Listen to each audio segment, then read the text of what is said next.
ತುಮಕೂರು ನಗರದ ಆರ್ಟಿಒ ಕಚೇರಿ ಮುಂಭಾಗ ಕರುನಾಡ ಮಿತ್ರ ಫೌಂಡೇಶನ್ ಹಾಗೂ ಡಿ ದೇವರಾಜು ಅರಸು ಹಿಂದುಳಿದ ವರ್ಗಗಳ ವೇದಿಕೆ ವತಿಯಿಂದ ಸ್ಮಾರ್ಟ್ ತುಮಕೂರು ಪತ್ರಿಕೆ ಕಚೇರಿಯನ್ನು ಶಾಸಕ ಜ್ಯೋತಿ ಗಣೇಶ್ ಇಂದು ಉದ್ಘಾಟಿಸಿದರು.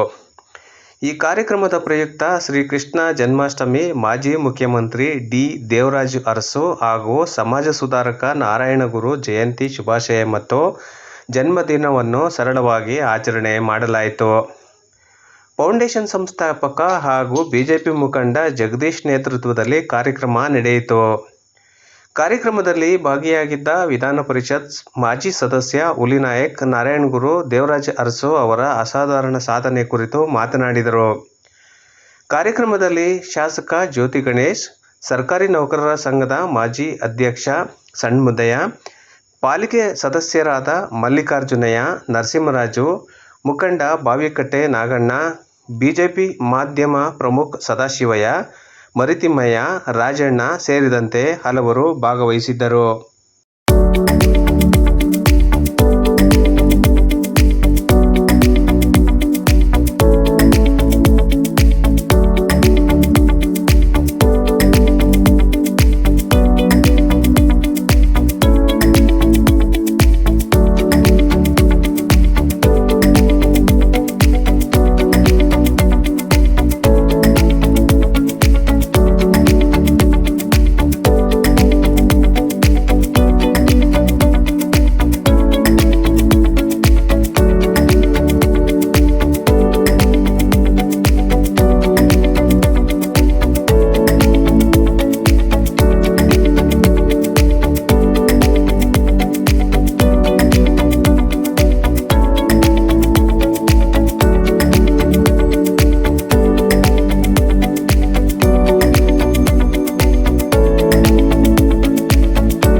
ಸರ್.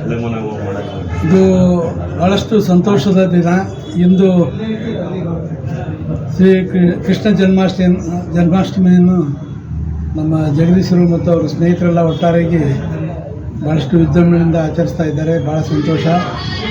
ಇದರ ಜೊತೆಯಲ್ಲಿ ಶ್ರೀಕೃಷ್ಣ ಜಯಂತಿಯ ಉತ್ಸವದ ಜೊತೆಯಲ್ಲಿ ನಾರಾಯಣ ಗುರುಗಳ ಮತ್ತು ಶ್ರೀಮಾನ್ ದೇವರಾಜ ಅರಸರವರ ಜನ್ಮ ಉತ್ಸವನ ಆಚರಿಸ್ತಾ ಇರೋದು ಭಾಳಷ್ಟು ಸಂತೋಷ.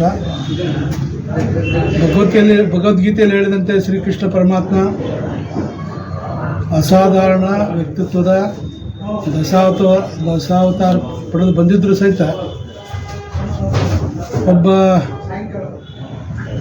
ಧರ್ಮದ ಪ್ರತಿಷ್ಠಾಪನೆಗಾಗಿ ತನ್ನನ್ನೇ ತಾನು ಮುಡುಪಾಗಿರಿಸಿಕೊಂಡು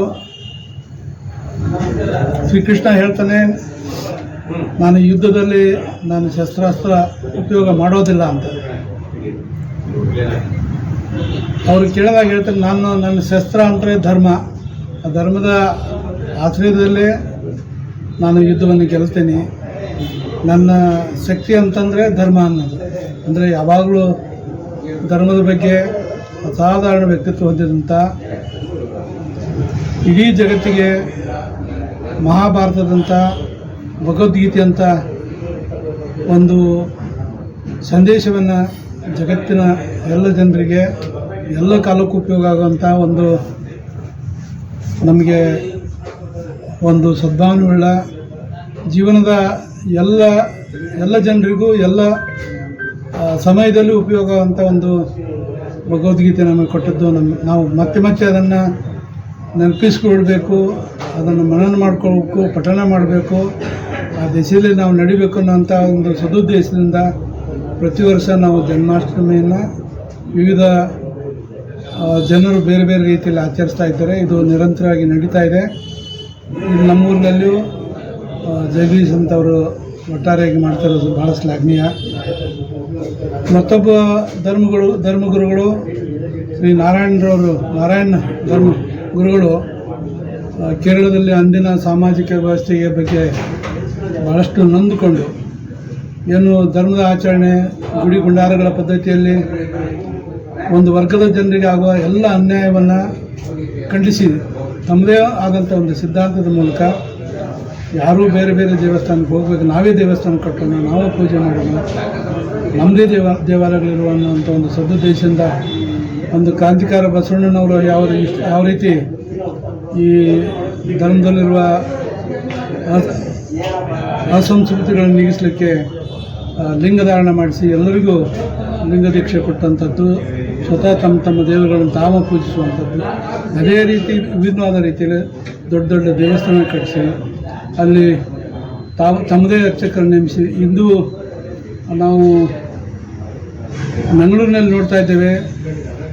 ಜನಾರ್ದನ ಪೂಜಾರಿ ಅಂತವರು ತಮ್ಮದೇ ದೇವಸ್ಥಾನದಲ್ಲಿ ತಮ್ಮದೇ ಜನರನ್ನು ಪೂಜಿಸುವಂಥ ಅಲ್ಲದೆ ಹೆಣ್ಣು ಮಕ್ಕಳಿಗೆ ಸಹಿತ ಪೂಜೆದ ಅಧಿಕಾರ ಕೊಟ್ಟದ್ದಲ್ಲದೆ ಇತ್ತೀಚಿನ ದಿನಗಳಲ್ಲಿ ವಿಧಿಯವರಿಗೂ ಸಹಿತ ಅವರಿಗೆ ಒಂದು ವಿದ್ಯೆ ಕೊಟ್ಟು ಅವರನ್ನು ಪೂಜಿಸುವಂಥ ಒಂದು ಸಾಧನೆ ಕೊಟ್ಟಿದ್ದಾರೆ. ಇದೊಂದು ಕ್ರಾಂತಿಕಾರವಂಥ ಬದಲಾವಣೆ ಮಾಡುವಂಥ ಉದ್ದೇಶದಿಂದ ನಾವೇನು ಪ್ರತಿ ವರ್ಷ ಅವರ ಆದರ್ಶ ತತ್ವಗಳನ್ನು ಮತ್ತೊಂದು ಸಲ ಮನನ ಮಾಡಿಕೊಳ್ಳಿಕ್ಕೆ ಅವರ ದಿನಾಚರಣೆ ಆಚರಿಸ್ತಾ ಇದ್ದೀವಿ. ಇದು ಶ್ಲಾಘನೀಯವಾದದ್ದು. ಮತ್ತೆ ನಾವು ಬರೋದಾದರೆ ಶ್ರೀಮಾನ್ ದೇವರಾಜ ಅರಸರವರು ಕಂಡಂಥ ಅತ್ಯಂತ ಮುತ್ಸದ್ದಿ ಮತ್ತು ಜಾಗೃತವಾದಂಥ, ಸುದೀರ್ಘವಾಗಿ ಈ ರಾಜ್ಯವನ್ನು ಆಳಿದಂಥ, ಸುಮಾರು 8 ವರ್ಷ ಮುಖ್ಯಮಂತ್ರಿಗಳಾಗಿ ಈ ರಾಜ್ಯದಲ್ಲಿ ಎಲ್ಲ ಜನರು ಒಗ್ಗಟ್ಟಾಗಿ ತೆಗೆದುಕೊಂಡು ಹೋಗಿದ್ದಾರೆ. ಅವರು ಕೇವಲ ಮುಖ್ಯಮಂತ್ರಿಗಳಾಗಿ ರಾಜ್ಯಭಾರ ಮಾಡಿದ್ದಾರೆ ಅನ್ನೋದಕ್ಕಿಂತಲೂ ಸಾಮಾನ್ಯ ಜನರಿಗೆ ಯಾರಿಗೆ ಧ್ವನಿ ಇರಲಿಲ್ಲ ಅಂಥವ್ರಿಗೆ ಧ್ವನಿ ಕೊಟ್ಟಂಥ ಧೀಮಂತ ವ್ಯಕ್ತಿತ್ವದ ಶ್ರೀಮಾನ್ ದೇವರಾಜ ಅರಸರು. ಅವರು ರಾಜಕೀಯದಲ್ಲಿ ಈಗೇನು ಭಾಳ ಜನ ಮಾತನಾಡ್ತಾರೆ, ರಾಜಕೀಯ ಹಿನ್ನೆಲೆ ಇರೋವಂಥವ್ರನ್ನ ನಾವು ರಾಜಕೀಯಕ್ಕೆ ತರಬೇಕು ಅನ್ನೋವಂಥದ್ದು. ಆ ದಿಸೆಯಲ್ಲಿ ಅವರೊಂದು ಮೊದಲ ಬಾರಿಗೆ ಪ್ರಯತ್ನ ಪಟ್ಟಿದ್ದರು. ಆ ಕಾರಣದಿಂದಾಗಿ ಶ್ರೀಮಾನ್ ವೀರಪ್ಪ ಮೊಯ್ಲಿ ಅಂತವರು, DK ನಾಯಕರಂಥವರು, ಜಗ್ನೂರು ಅಂತವರು, ಈ ರೀತಿ ಅನೇಕ ಜನರು ರಾಜಕೀಯ ಗಂಧ ಗಾಳಿ ಇಲ್ಲದಂಥ ಮನೆತನದಿಂದ ಬಂದವರು ಮೊದಲ ಬಾರಿಗೆ MLAಗಳಾದರು, ಮಂತ್ರಿಗಳಾದರು, ಸಮಾಜದ ಕಟ್ಟಕಡೆಯ ಜನರಿಗೆ ಉಪಯೋಗ ಅಂತ ಕೆಲಸಗಳನ್ನು ಮಾಡಿದರು. ಅವರು ಮಾಡಿದ ಕೆಲವು ಸಾಧನೆಗಳನ್ನು ಈ ಸಾಮಾಜಿಕ ಬದಲಾವಣೆಗೆ ಕಾರಣವಾದಂಥದ್ದು. ಅದು ಮಲ ಹೊರುವ ಪದ್ಧತಿ ಶ್ರೀಮಾನ್ ಬಸವಲಿಂಗಪ್ಪನವರ ಮಂತ್ರಿಗಳಾಗಿ ಆ ಥರ ಕೆಲಸ ಮಾಡಿದರು. ಉಳುವವನೇ ಒಡೆಯ ಅನ್ನುವಂಥ ಪದ್ಧತಿ ತಂದು ಅನೇಕ ಜನರಿಗೆ ಭೂಮಿಯ ಹಕ್ಕನ್ನು ಕೊಟ್ಟು ಭಾಳಷ್ಟು ಜನರನ್ನು ಉಳುವಂಥ ಜನರಿಗೆ ಅವರು ಮಾಲೀಕರಾಗುವಂಥ ಒಂದು ಭಾಗ್ಯ ಕೊಟ್ಟರು. ಅಂದಿನ ಕಾಲದಲ್ಲಿ ಇರುವಂಥ ಹಿಂದುಳಿದ ವರ್ಗದವರಿಗಿರುವ ಅನುಕೂಲಗಳನ್ನು ಕಲ್ಪಿಸಲಿಕ್ಕೆ ಹಾಸ್ಟೆಲ್ಗಳನ್ನು ಮಾಡಿದರು. ಅದು ತಾಲೂಕು ಮಟ್ಟದಲ್ಲಿ, ಹೋಬಳಿ ಮಟ್ಟದಲ್ಲಿ ಹಾಸ್ಟೆಲ್ಗಳಾಗಿ ಆ ವರ್ಗದ ಜನರು ಹೆಚ್ಚು ಓದಲಿಕ್ಕೆ ಸಹಾಯಿತು. ಅವನವ್ರ ಕಮಿಷನ್ನ ನೇಮಕ ಮಾಡಿಬಿಟ್ಟು ಈ ವರ್ಗದ ಜನರಿಗಿರುವಂಥ ಮುಖ್ಯವಾಗಿ ಸಾಮಾಜಿಕವಾಗಿ, ಆರ್ಥಿಕವಾಗಿ, ಶೈಕ್ಷಣಿಕವಾಗಿ ಹಿಂದುಳಿದ ಜನರನ್ನು ಗುರುತಿಸಿ ಅವರಿಗೆ ಸವಲತ್ತುಗಳು ಕೊಡುವಂಥದ್ದು. ಈ ರೀತಿ ಅನೇಕ ಹೊಸ ವಿಚಾರಗಳನ್ನು ಜಾರಿಗೆ ತಂದು ಈ ಬಡವ ಜನರಿಗೆ, ಅದು ಹಿಂದುಳಿದ ವರ್ಗದ ಜನರಿಗೆ ಒಂದು ಧೈರ್ಯ, ಶಕ್ತಿ ತುಂಬಿದ್ದಲ್ಲದೆ ಅವರಿಗೆ ಆರ್ಥಿಕ ಸಬಲತೆಯನ್ನು, ರಾಜಕೀಯ ಶಕ್ತಿಯನ್ನು ಮತ್ತು ವಿದ್ಯೆಯಿಂದ ಅಧಿಕಾರದ ಶಕ್ತಿಯನ್ನು ತುಂಬಿಕೊಂಡಂಥ ದೇವರಾಜ ಅರಸರವರಿಗೆ ನಾವು ಮತ್ತೆ ನೆನೆಸಬೇಕು. ಅವರ ದಿನಾಚರಣೆಯನ್ನು ಭಾಳ ಶ್ರದ್ಧೆಯಿಂದ ಆಚರಿಸಬೇಕು. ಅವರ ತತ್ವ ಆದರ್ಶಗಳನ್ನು ಮುಂದಿನ ಜನರಿಗೆ ನಾವು ಹೇಳ್ಕೊಡ್ಬೇಕು. ಅದನ್ನು ನಾವು ಪಾಲಿಸ್ಬೇಕಂತ ಈ ಸಮಯದಲ್ಲಿ ನಾನು ಮತ್ತೊಂದು ಸಲ ನೆನೆಸ್ಕೊಂಡು ಈ ಕಾರ್ಯಕ್ರಮ ಯಶಸ್ವಿಯಾಗಿದೆ. ತಾವೆಲ್ಲ ಸ್ನೇಹಿತರು ಒಟ್ಟಾರೆ ಈ ಕಾರ್ಯಕ್ರಮ ಮಾಡ್ತಾಯಿದ್ರಿ. ಇದು ಭಾಳ ಸಂತೋಷ ತಂದಿದೆ. ತಮ್ಮೆಲ್ಲರಿಗೂ ಒಂದಿಷ್ಟು ನಾನು ಮಾತಾಡ್ತೀನಿ.